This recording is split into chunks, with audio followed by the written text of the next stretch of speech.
Support for WUWM podcasts comes from Potawatomi Casino Hotel Milwaukee, home to 24/7 excitement, dining, and an on-site hotel at 1721 West Canal Street. More information at potawatomi.com. From 89.7 WUWM Milwaukee's NPR, this is Lake Effect. I'm Audrey Nowakowski. The cost of healthcare for millions of Americans hangs in the balance as the government shutdown continues. Today, we'll look at what could happen to costs for Wisconsin families. Then we'll go over ways to prepare and protect ourselves for the upcoming flu season.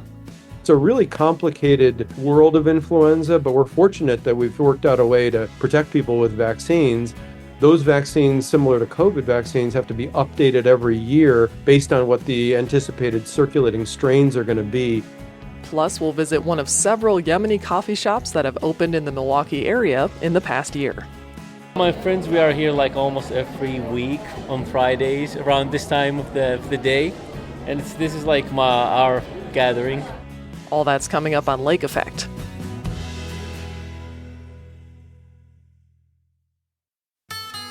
This is Lake Effect from 89.7 WUWM Milwaukee's NPR. I'm Audrey Nowakowski. Thank you so much for joining us today.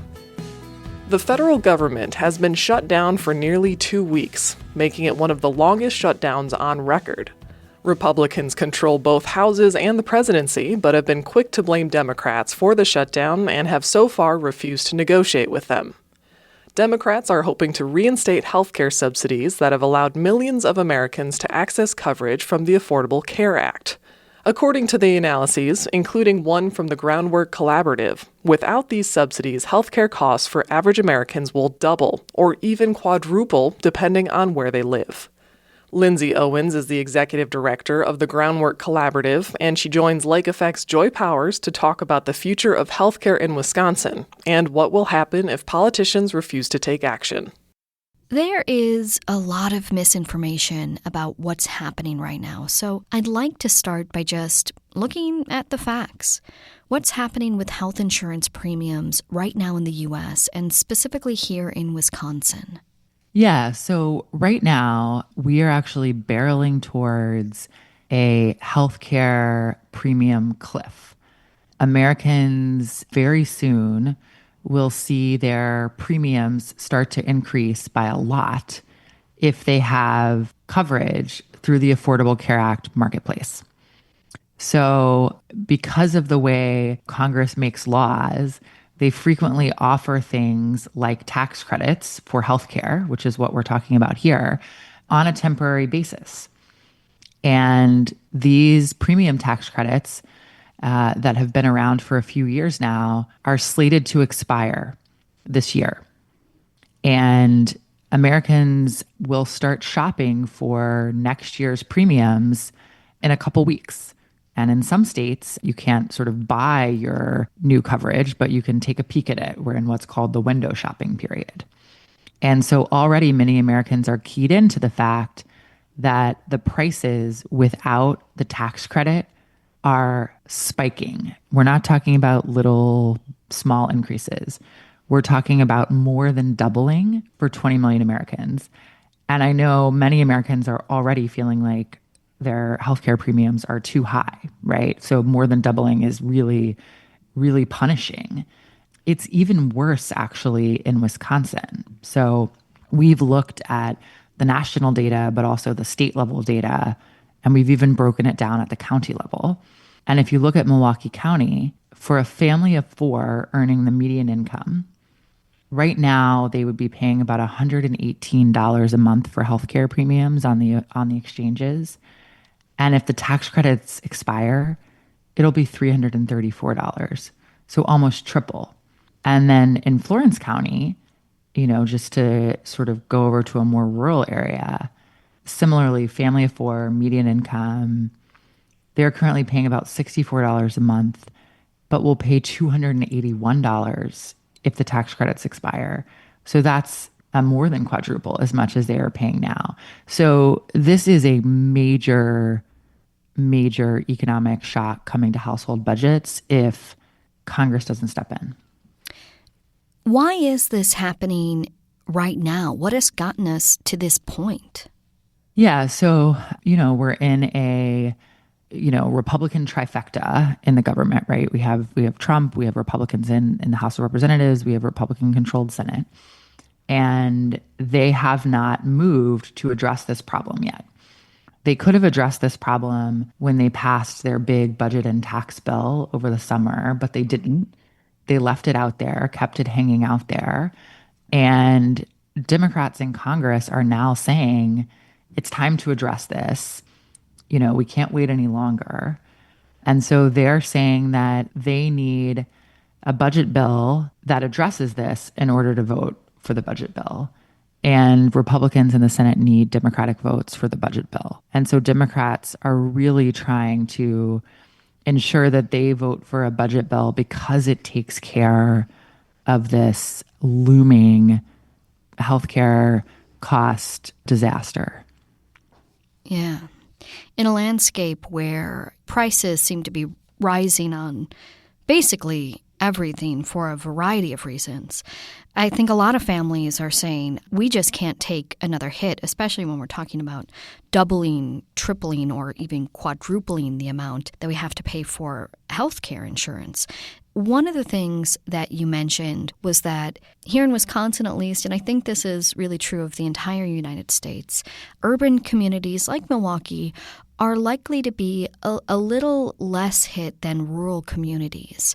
Why is that? Yeah, so the reason that the rural communities may experience much larger premium price spikes when the tax credits expire, or if the tax credits expire, is because the way these tax credits work is they effectively cap the amount of income you pay towards healthcare. And in rural areas, insurers charge more because it can be more complicated to deliver care in rural areas. And that's only going to be worsened by the changes in funding for rural hospitals as a result of the Republican budget bill. And so because the tax credit is effectively more generous for rural premium holders, patients, the loss of the tax credit will be bigger. The hit will be bigger from the loss of the tax credit. We're looking at a landscape of really high healthcare premiums. Are you foreseeing that families will just say, hey, we can't afford this, we're getting out of the market entirely? Are we afraid that people are going to go uninsured? What's likely to happen here? Yeah, it's a great question. So zooming out a little bit, we are really facing the possibility of a lot of Americans losing their healthcare coverage, not just because of this particular issue with the ACA tax credits expiring, but also because of what just happened in the Republican budget bill that passed over the summer. We know that in Wisconsin, the numbers are pretty stark. Over 250,000 families, 261,000 families in Wisconsin at risk of losing Badger Care because of the changes to Medicaid that were made in the Republican budget bill. 21,000 at risk of losing ACA coverage altogether, and 282,000 combined, right? The Medicaid plus the ACA. So just a huge number of families who could be facing loss of coverage. We also know that we're going to have some squeeze on the other side, on the provider side, because as hospitals who depend on funds from things like Medicaid lose that funding, they're at risk of closing. And so there are actually 3 rural hospitals that have been identified as at high risk of closing down altogether in Wisconsin. Holy Family Memorial, MCHS Oak Ridge, and Aspra Stanley Hospital. And then another 8 nursing homes at risk of closure for the same reason, losing those Medicaid funds. And, this means not only will people not have coverage, but they also may not have a provider in their area. And you had asked about, rural communities being hit harder. I mean, if you lose a rural hospital in a town, you could be 2 hours from a labor and delivery unit, right? Like, how are you going to have your baby? Right? I mean, these are really, really problematic circumstances. Of course, you lose access to an emergency room, right? in a world where minutes could mean life or death, right? Or permanent disability or impairment.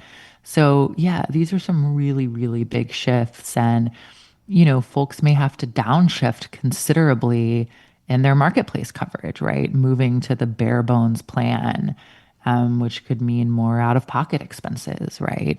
Because less will be covered, or just higher copays, things like that. So, yeah, I mean, this is really a tough pill to swallow. And it is a tough pill to swallow on top of the fact that in every other aspect of people's lives, they're seeing prices go up.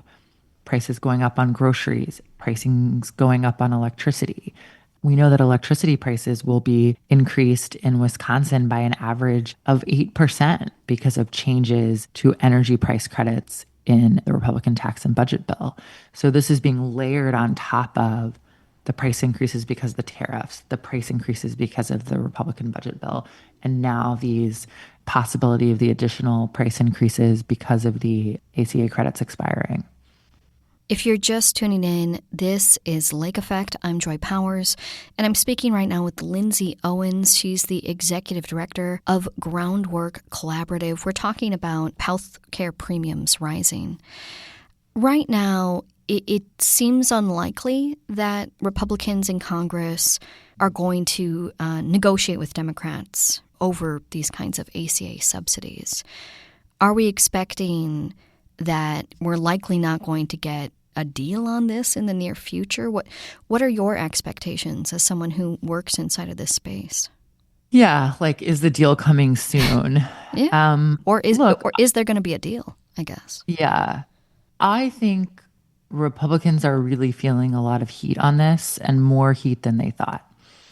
Our polling shows that 80% of Americans are following the shutdown crisis very closely or very closely, right? That's a huge percentage of Americans, right? In our sort of diffuse news environment, it is often the case that 80% of Americans aren't tracking very much at all, right, of the same content. We also know that large majorities of Americans are very concerned about premium price hikes, including a sizable majority of Republicans, 65% of Republicans. And Republicans in Congress are hearing about this. The best example is Marjorie Taylor Greene, who has been posting on Twitter and talking about the fact that her son's premiums are about to spike. And I think we're starting to see some cracks in the unanimity in the Republican caucus, which to me suggests that they may, whether they like it or not, feel like they have to come around and agree to do what the Democrats want to do, which is stave off the healthcare cuts, because they are starting to get very worried about the politics of it. The kind of chattering class newspapers that folks in Washington, D.C. read, right? The Politicos, the Axioses, the Punch Bowls, these are sort of newsletters that Hill staffers read. A lot of the titles of the articles are things like, Republicans feeling the heat, Republicans worried about having a healthcare be the defining story in the midterms. Like, they're starting to sort of worry about the political repercussions for themselves. And that to me is suggestive of a moment that's getting softer for a potential deal. Well, we will see what the future holds. Lindsay, thank you so much for joining us here on Lake Effect. Thanks for having me.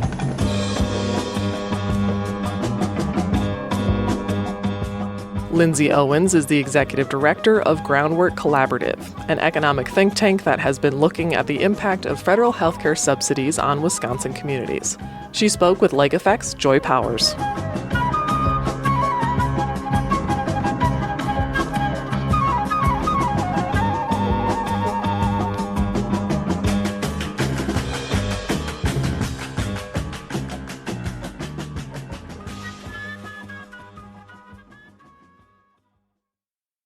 October marks the start of the respiratory viral vaccine season in earnest. Illnesses like the flu, COVID, and RSV are making the rounds. Fortunately, there are tried and tested tools to help us stay healthy while protecting others, like vaccines. To go over the vaccines that are available, how they work, and the importance of getting your annual shots, Dr. Jim Conway joins me now. He's the medical director of the UW Health Immunization Program, and he begins by explaining what factors contribute to the flu and other illnesses peaking at this time of year. A typical season is sort of associated with a couple of things. One is the change in the ambient humidity and the air temperatures, and those actually seem to be more amenable for viral persistence when they get to be dry and cold. So it's almost like it acts as a preservative, and a lot of these viruses end up on the surfaces where they can then persist a little bit better. There's less sunlight, there's less ultraviolet light with the sun that kills them, and so they're able to persist. Then you get the combination of people touching those things and touching their faces and rubbing their eyes and things like that. And then you put people into closed spaces where the windows are closed and they're in largely congregate settings, and boom, you've got the perfect opportunities then for viral transfer. Schools certainly contribute to that. The holiday season in November and December contributes to that. And so you put all those things together and we get a very predictable sort of winter flu and cold season. I think the thing that's been really interesting is that COVID taught us there's also other times of the year when that same thing can happen. And so we see these summer peaks with COVID. And if you think about it, you close the windows, you turn on the air conditioning takes the humidity out of the air. And lo and behold, you've actually created similar conditions that also allow for viral persistence, put people in closed settings, in close proximity. And so you can get these off-season outbreaks as well. In order to combat these outbreaks throughout the year, a lot of people, we get vaccinated, there's masking, social distancing, a lot of these lessons we carried from the heat of COVID. But let's go over some basics about vaccines before we get into individual types. So how do they work and how are vaccines studied and improved over time? Yeah, so vaccines are basically designed to kind of trick your immune system into thinking it's already had a disease previously that hopefully it hasn't had. So we all generate some immunity after we have what are called wild type diseases or naturally occurring diseases, and we have some persistence of that immunity. And the idea for vaccines is to try to mimic that, to develop something that turns on those same pieces of the immune system without subjecting the person to having to deal with all the ramifications of actually getting sick with the illness. We know that by turning on the immune system, you may have a little bit in the way of mild side effects that often are associated with the illness itself. But in general, they're much, much more mild than the actual infection itself. As far as the testing of vaccines, it's interesting because vaccines are held to a very different standard from most pharmaceutical drugs. So they're tested in much larger populations. If you think about drugs are often tested in 10 or 15,000 people. Vaccine trials generally have 70 to 100,000 people in each arm of the trial, as well as then longer term monitoring for both short and long-term side effects. So part of the reason when people ask, like, why are vaccines so expensive, it's because the amount of work that goes on either in academic settings or by the pharmaceutical industry really demands it because they have to cross every T and dot every I. Now, there is a wide range of ages and populations that benefit from vaccines, but which populations are at a higher risk of developing serious illness when either they're not vaccinated or when people in their communities are not vaccinated enough? Yeah, so I think the groups we worry about are the people whose immune systems aren't quite up to snuff, and that includes obviously people with immune suppressive conditions or immune suppressive drugs, people that have had transplants, people that have cancer and are on chemotherapy, people with HIV/AIDS. There's a whole litany of those kinds of conditions, including people with now more and more of these autoimmune diseases that are on various biologic products. But the beginning of life and at the end of life, you also have a pretty diminished immune system. So we talk about immune senescence when you get into older populations. And then when we talk about young children, they're really a work in progress when it comes to their immune system. And so it really takes until the second or third year of life before a kid's immune system is really fully functional. So those are the primary groups we worry about when we worry about either acquiring a disease or having unfortunate and more severe outcomes from these diseases. So let's go over what vaccines are now widely available and recommended. And we'll start with COVID-19. What's kind of the latest strain of the illness like, and are there any different characteristics being reported?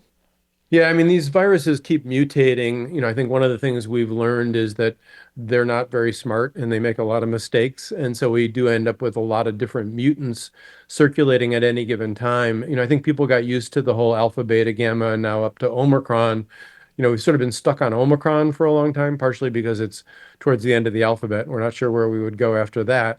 But we now have all these subtypes of Omicron that are circulating. And the way it works is basically WHO and FDA advisors have to look sort of in the spring, usually, as far as what they can see happening right now and what's circulating currently, and then try to forecast as we learn more about how these things mutate, what things are going to look like when we get into the peak of the season, because you've got to develop a recipe and then share that with the manufacturers so they can kind of make their best attempt at making one of these vaccines. The current COVID vaccines are really designed as a monovalent vaccine. So they've chosen something that's highly prevalent globally, that is relatively stable, but that also offers some cross protection so that as you develop immunity to that, you also hopefully have some cross protection that as the virus changes, that immunity will still hold up even if the virus changes a little bit. And so we've got monovalent vaccines right now that are available for a number of different models, but the primary ones that are going to be out there and available are using the mRNA technology. So there's been some uncertainty and confusion with whether most people with health insurance can get the COVID vaccine after the CDC adopted its vaccine advisor's note to shift away from broad recommendations. So what's your current understanding for access to this vaccine? And is a prescription needed, or is it still kind of the norm that we've had these past few years where you can go into your local pharmacy and get it along with a flu shot?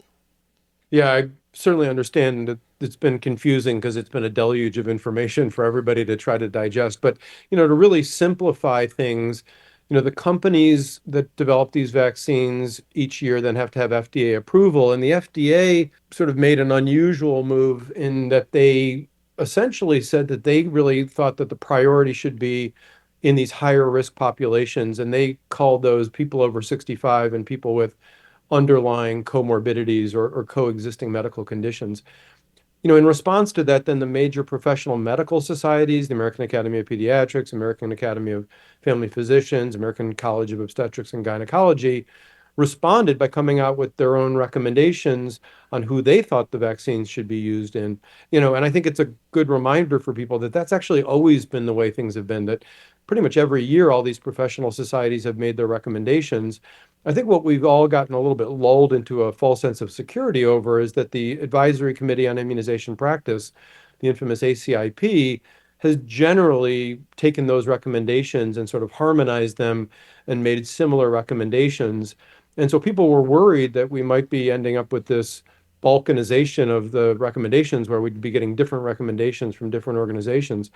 One of the things that was really interesting at the meetings on September 18th and 19th was that the ACIP, even despite being reconstituted with, some people that are questionable as far as their scientific understanding of really the depth of vaccines that most of the previous group had, even they couldn't rebut the bulk of data and the information that was out there, and basically came out with a recommendation that everybody over 6 months of age should have access to and should be entitled to the opportunity to be vaccinated with the COVID vaccines.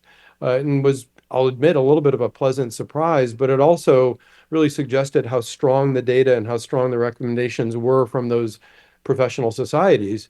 So those recommendations then were adopted by the acting CDC director as officially CDC and HHS Health and Human Services policy, which basically means Medicare and Medicaid and all the insurers are covering COVID vaccines this year for everybody 6 months and above. The one thing that they did, which was a very subtle nuance, was as opposed to routinely recommending these for everybody, they basically put these into a category that we've been using for years now that's called shared clinical decision making, which basically says you really can't require these. These should be things that people have an opportunity to ask questions about. But if somebody decides they really want it, and if their provider thinks that it's the right thing for them, that everybody should be entitled to get these. So at the end of the day, these are basically going to be business as usual operations for all of us. Everybody can get these vaccines. Certainly, I believe everybody should get these vaccines, and every insurer is going to be able to provide these vaccines. I'm just going to take a moment to reintroduce you. You're listening to Lake Effect. I'm Audrey Nowakowski speaking with Dr. Jim Conway. We're going over vaccinations as peak flu season is coming up, along with other illnesses. So we just covered COVID-19 and the latest vaccine for that. Let's go to the flu shot or influenza vaccine. So what is influenza and what's the difference between that and the common cold people might experience? Yeah, so influenza viruses have been around for, centuries as far as we know. And one of the interesting things about influenza viruses is that they can jump around between different species. But the unusual part about it is that as it jumps around between animals, it can recombine. And so often these things recombine in either swine or in birds. And so when we hear about swine flu or avian flu, those are by virtue of the fact that those animals can be infected by human flu, by porcine or swine flu, and by avian flu. And so you essentially get this sort of mixture of these things that allows these viruses to recombine and then new things pop out. So the problem with flu when it hits is that it can be pretty unpredictable how it's going to act any given year because of this recombination. And then during the season, they're also constantly making mutations. And so we talk about the constant drift and shift that influenza is going through as it circulates around the globe. As far as a disease, I mean, it certainly can start out seeming like the common cold with, a runny nose and a little bit of cough. But people with flu, unlike those with just the common cold, get high volume of virus in their bloodstream. It can sort of land everywhere. It turns on your response system and your immunologic system really pretty robustly. And so you get a lot of release of chemicals called cytokines that give everybody that bad headache, that really achy feeling. And then that inflammatory response, unfortunately, leads to pneumonia in some people. And those pneumonias then set people up for secondary pneumonias caused by bacteria and sometimes even fungus. So it's a really complicated world of influenza, but we're fortunate that we've worked out a way to protect people with vaccines. Those vaccines, similar to COVID vaccines, have to be updated every year based on what the anticipated circulating strains are going to be. The biggest improvement that's happened, in the last 15 years has been the ability to create what are called the enhanced influenza vaccines that are really designed for those older individuals who have relatively poor immune responses. And so this started with the high dose influenza vaccine. There's now some adjuvanted vaccines that are basically designed to help people whose immune system might not respond as well to the standard dose vaccine to get a little bit more oomph to their immune response and get them better protection. So for people over 65, I really strongly recommend that they make sure they're asking for an enhanced influenza vaccine and not just settle for the standard dose at this point. It's definitely a good tip to keep in mind. Another thing that's coming up a little more frequently right now is RSV. What is it and what population does this impact the most?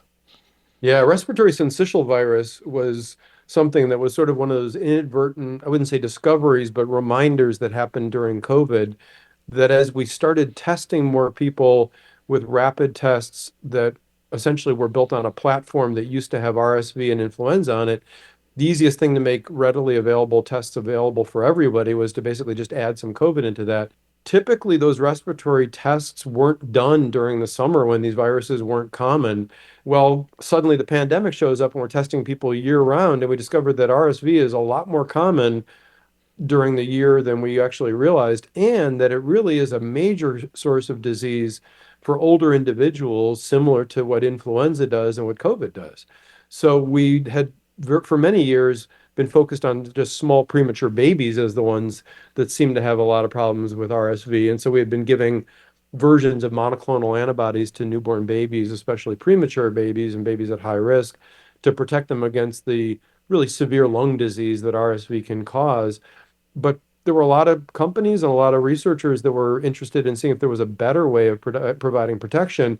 And they actually finally did come up with some actual vaccines. And so we've now got vaccines that are routinely recommended for everybody over age 65, are recommended for people that have other high-risk conditions that are over age 50, and then actually can offer one of those vaccines for people during the end of their pregnancy that basically gives mom some immunity that can be passed to the baby before the baby's born.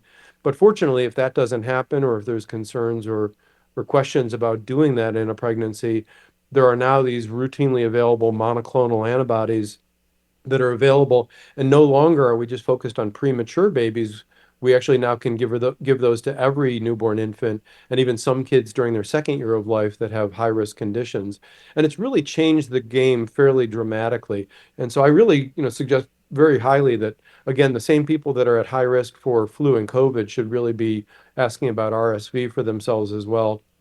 As people may be planning when it's best for their next vaccinations, can you share how long it typically takes for any given antibodies to build up? Yeah, it's usually a process about 5 to 7 days of your immune system sort of ramping up and different parts of your immune system talking to each other and getting everybody on board. I'd say usually within about a week, you've got pretty good immunity, and certainly by 10 to 14 days, you've got the full immune response that you're going to have. And so that's part of the reason that I think as you're getting towards, we want people to start thinking about this sooner rather than later, because it does take time for everybody to get scheduled in and get managed. And so the sooner we can get communities and families started on this, we can get through everybody, hopefully, as we get towards the beginning of November. So everybody's prepped before we get into that holiday travel season where everybody insists on hugging each other and kissing each other and providing lots more opportunities to trade these viruses around.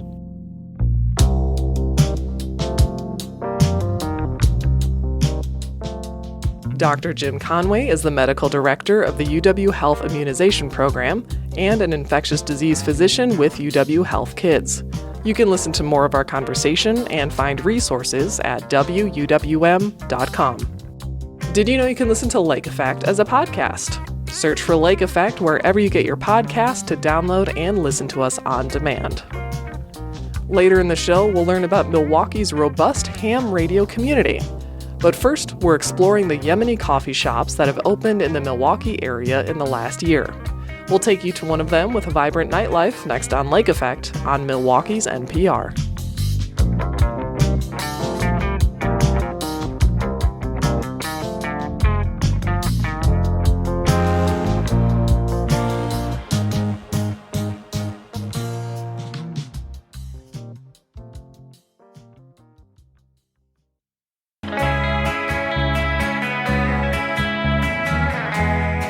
You're listening to Lake Effect on WUWM. I'm Audrey Nowakowski.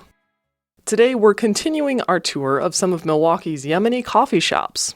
Over the past year, 5 of them have opened in the area. The shops offer drinks made with Yemeni coffee beans and stay open late into the night. WUWM's Mayan Silver and Eddie Morales visit one shop that has a particularly active evening social scene. Okay, Mayan, so we're standing outside Kamaria Yemeni Coffee Company in Greenfield, and we're on a mission to drink our way through Milwaukee's Yemeni coffee shops. What can you tell us about the vibe tonight? Okay, so it's 8 p.m., it's a Friday night, this place is open until midnight, and, it really becomes like sort of a hub of social life right here at night. People aren't on their laptops, digging into term papers. They're actually, sitting around and talking to each other. Are you excited to kind of head in and see what people are saying? I'm excited. All right, and try some coffee? Oh, absolutely, and some dessert too. Here we go. Let's go. The room is full of life. It's bumping. We've got a lot of people, all different types of people. There's women in hijab, without hijab, women sitting around chatting with each other. There's small children, little girls with bows in their hair. There's men, there's couples, there's young people, old people. It's really kind of a neat, diverse space. A lot of them are drinking coffee and tea. One of the first things that happens, a friendly guy named Mohath Al-Shirani comes up to us. He sees our WUWM mic flags and recording gear. Well, what are you guys doing? And I would like to see the content. Yeah, he was curious about what we were putting together, and you had a really great answer for him, Eddie. We just want to know, how often you frequent this place. What value does this bring to you in your life to be able to come to this place? Is it a social space for you? Do you work? Me and my friends, we are here almost every week on Fridays around this time of the day, and this is our gathering. Different people from different backgrounds. We're all Arabic people, but different countries. And people for example, he's a doctor, he's an MD, doctor. This person is, I think he's an IT, PhD candidate myself. So people from different backgrounds, different industries, they just gather to, socialize. El Sharani is from Saudi Arabia. He and his friends are sitting around this cozy circle of sofas and recliners in the center of the shop. And they're drinking a pot of black tea. They order it every week. The way it goes back home in Saudi, after a heavy meal, we go for tea, black tea. Al-Sharani really digs what Kamaria brings to the table. Unlike other coffee shops, Yemeni coffee shops like Kamaria are open late, until midnight or even 2 a.m. during Ramadan. Somehow I like the concept that here in Milwaukee we have a place where we can go for like social gathering until late evening, but it's not like revolve around alcohol. Like you have alternative. There are an estimated 15,000 Muslims in southeastern Wisconsin, according to the Islamic Society of Milwaukee. Many of them don't drink alcohol. So when Kamaria opened during Ramadan of 2024, it was Wisconsin's first Yemeni coffee shop? Yep. They break fast at night. Co-owner Faraz Shuja told us there were lines out the door. They all showed up. People all the way from north, Menominee Falls, Brown Deer, to south here, Kenosha. So this became the hub, the hustle bustle place for people to, socialize. When people show up, they find their long lost friends, they bump into each other, people that they know long time ago, and then there's a family and friends, and it's a community vibe, and we are really proud of that. Al-Sharani's crew is from all over: Libya, Saudi Arabia, Palestine, Egypt, Morocco. And you had a good question for Al-Sharani, Eddie. You have these different traditions, these different customs and like ways of doing things. When it all comes together, what do you share? What do you talk about? What we talk about is everything and anything. From sports to politics to like climate to like all of it, jobs. How was like your, father's birthday party? How did that go? Like how was your son doing in school? Stuff like that. One of the guys in the group is Abdurrahman Al-Katali. He's a doctor in Milwaukee, originally from Libya. He told us these Kamaria get-togethers and the circle of sofas remind him of something. I don't know, it's a little bit of a cliche, but it's almost like that show Friends where they have that, that like, this table is very similar to that, where it's like, in the central, and that's where their hangout spot is. So yeah, that's what it is. And it's very comfortable. We meet here, familiar faces. I see you guys picked pretty much the prime spot in the coffee shop.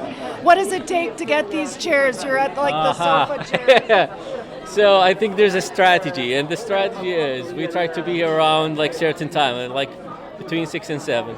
And usually it's not that crowded yet. And if it's taken, we would like sit nearby, waiting until it's available, and then boom, we jump on it, right?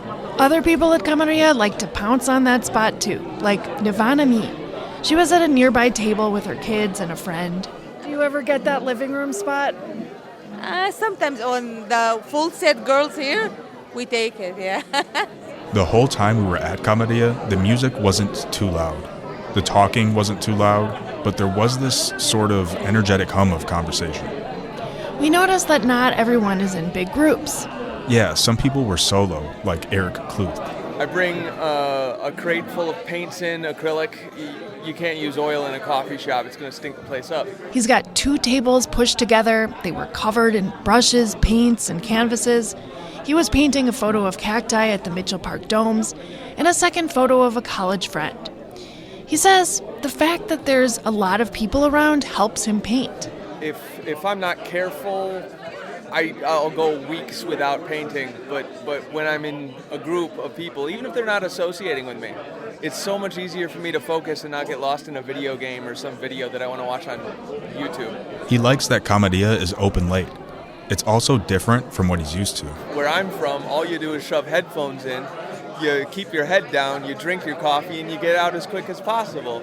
And I'm learning people's names. I'm getting to see them at least once a week. And they all treat me like I'm a longtime friend. At one point, some of the people at Kamaria broke into song for a kid's birthday.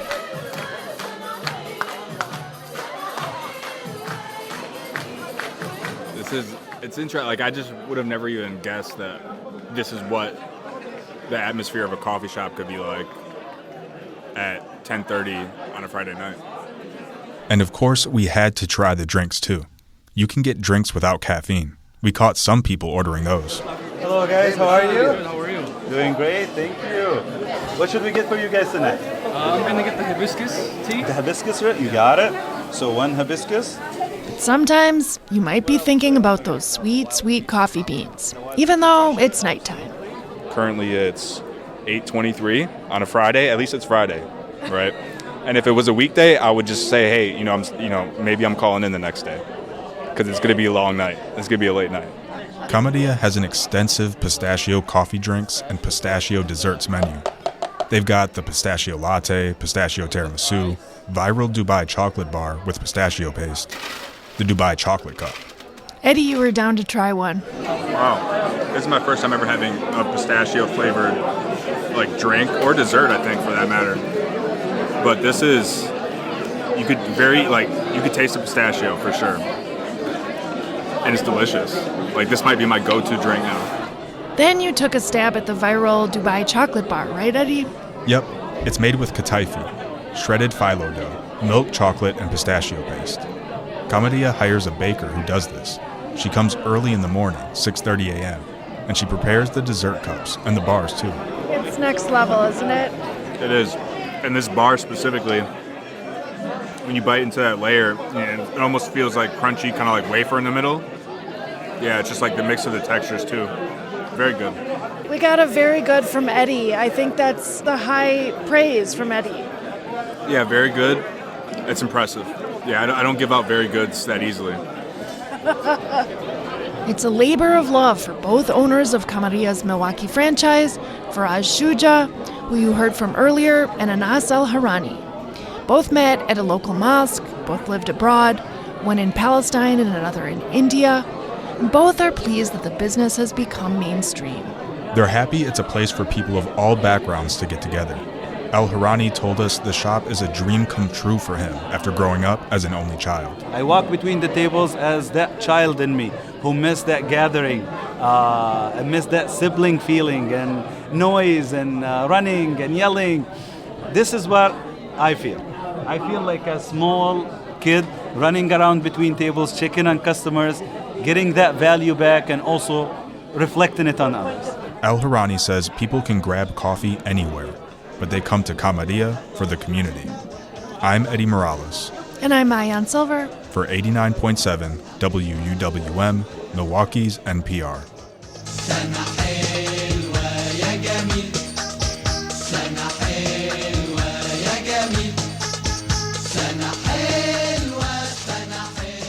Our series on Yemeni coffee shops continues tomorrow. Eddie and Maayan take a trip to Al Wadi Coffee House near Mitchell International Airport. We'll take one more break and then explore the world of ham radio and how the DIY networks began as an early form of social media. That's next on Lake Effect on 89.7 WUWM.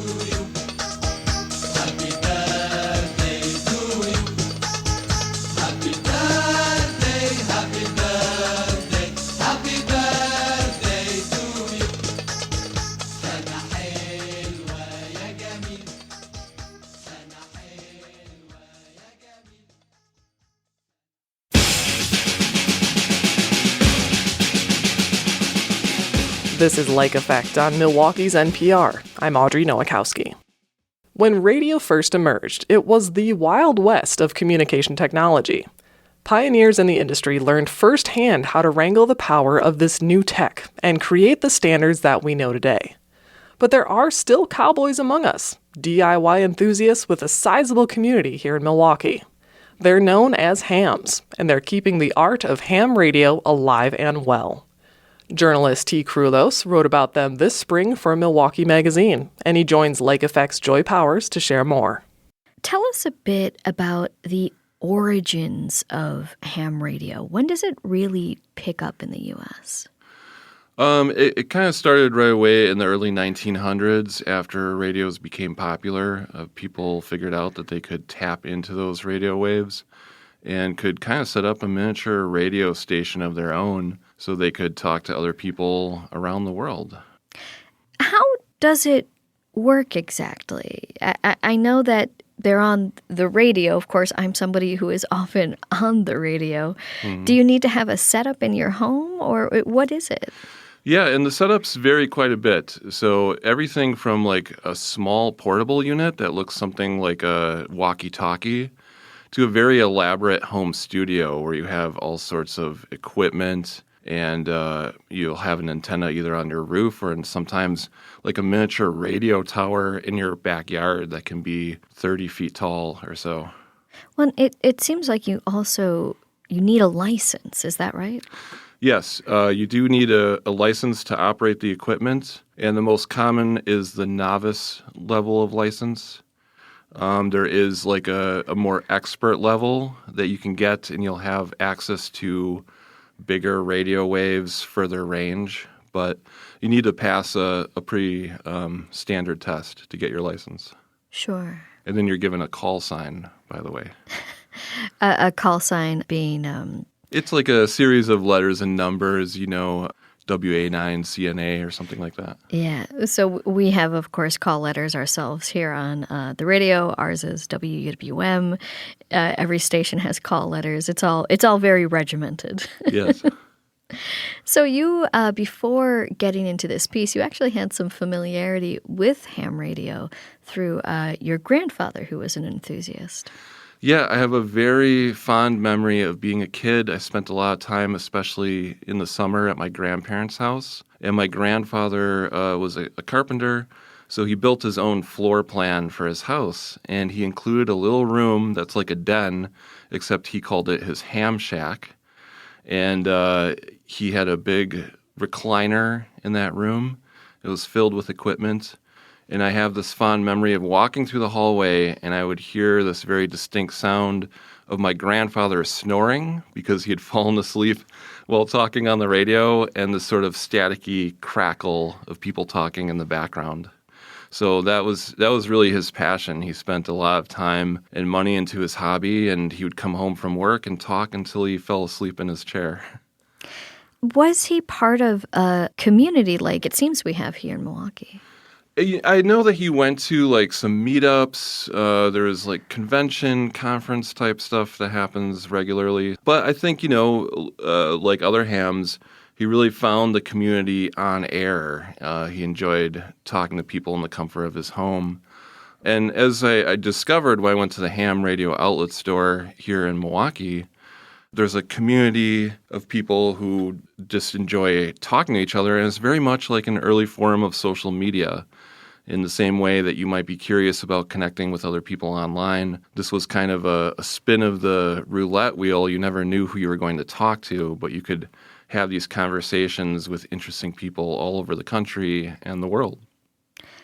What does that community look like here in Milwaukee today? You mentioned, of course, there is a store where you can get quite a bit of the equipment that you need to do ham radio. Yeah, ham radio outlet, it's great because it's more than just a store. It's out there on Good Hope Road, and it's very large, and they have some meeting room spaces. So in addition to buying the equipment, this is where local radio enthusiasts like to hang out and have meetings. You can get tested for your license at special events there.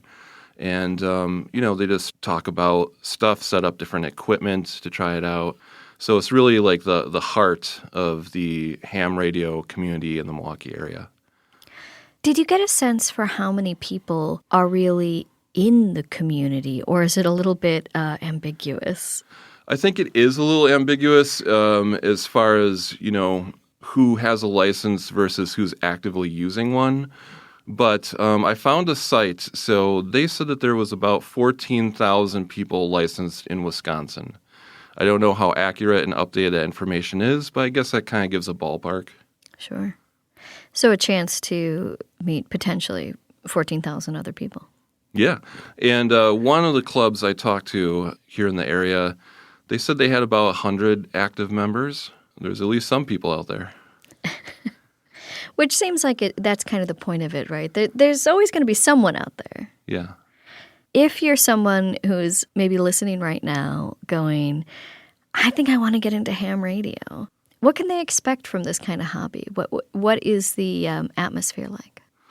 It's a great hobby for people who are technically minded, I would say. So if you like building electronics and figuring out how they work, this is going to be a really great hobby for you. If that sort of thing frustrates you easily, like me, it's probably maybe not the best, or maybe you just want to hang out with someone who is licensed and just get to talk to people rather than set everything up. But, it can be pricey like any hobby. I think, you can start out with a simple setup, but you want more and you want better equipment. So it starts to add up.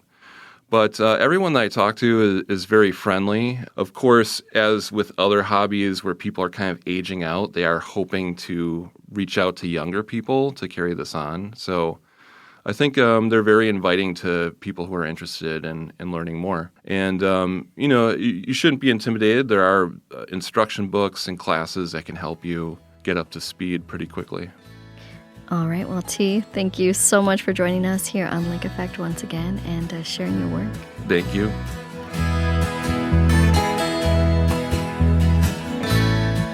T. Krulos is a local journalist whose piece on ham radio was featured earlier this year in Milwaukee Magazine. He joined Lake Effect's Joy Powers.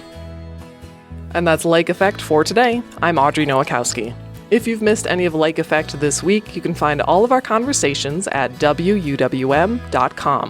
If you'd like to take us on the go, simply download the Lake Effect podcast wherever you listen to your podcasts. An art gallery on Milwaukee's north side that features artists of color and other marginalized groups is at risk of closing. Tomorrow on Lake Effect, we'll learn about the efforts to keep 5 Points Gallery open. Thank you so much for joining us today, right here on listener-supported 89.7 WUWM, Milwaukee's NPR.